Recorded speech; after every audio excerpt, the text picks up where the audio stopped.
Hi, I'm Joe. This is James, and this is our news and notes segment for week 1. What do you got, Jimmy? Empty the notebook.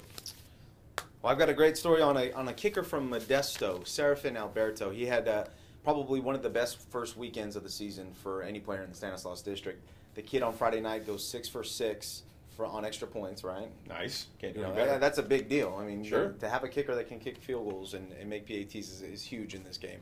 Then he turns around and changes out of his football pads, jumps into soccer cleats, and leads Modesto to the Houston Husky Cup title. Nice. Scores a goal in the championship game, too. Nice. Great weekend for Serafin. Absolutely. Continuing down, Patterson, Rob Cozart was nothing but relieved following Friday night's victory over Escalon. He was afraid that maybe he was a little too presumptuous with naming his new offense, the triple option spread, which he has dubbed Spread 'em and Shred 'em. Spread 'em and shred 'em. He told me in a text, he said that he is just grateful and relieved that the offense didn't go out there and put up 12 points as opposed to 53. And that 53, mind you, is the most that Escalon has given up in at least the last 11 years. Well, speaking of which, you talk about the most points given up by Escalon.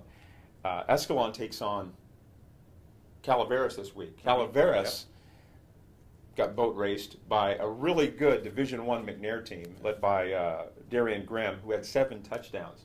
Boise State commit. That's right. He's going to Boise State. I was talking with Coach Mark Libero at the MJC kickoff dinner this weekend, and he told me that both teams, Calaveras and Escalon, it's going to feel like they're playing in slow motion because Escalon had to chase Patterson all around the field. Speed everywhere. Calaveras had to chase McNair all around the field. So now they meet, and it's going to seem like slow-mo. Yeah. We'll be out there at that game, too. Absolutely. So be sure to check in with us. Hey, one thing I wanted to talk about, James, was the cramps this first week. We saw a lot, at least I did. I saw a lot of cramps. Ron Augustini talked about seeing cramps. Did you see a lot of kids cramping up on the sidelines? Yeah, I was at Oakdale, Sonora, and actually Darius Nelson came out of the game at halftime. It was a 2-part move. They were up big against Sonora, so Coach wanted to rest his star. But he also said, Darius told me on the sideline that he had a bit of cramping going on.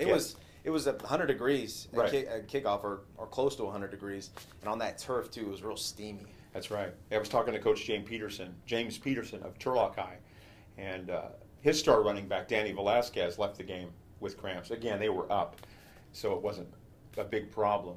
But he says, Danny Velasquez plays two ways, as a lot of high school guys do. It's 100 degrees at kickoff, and Velasquez just gives everything he has on every play. So he was drained.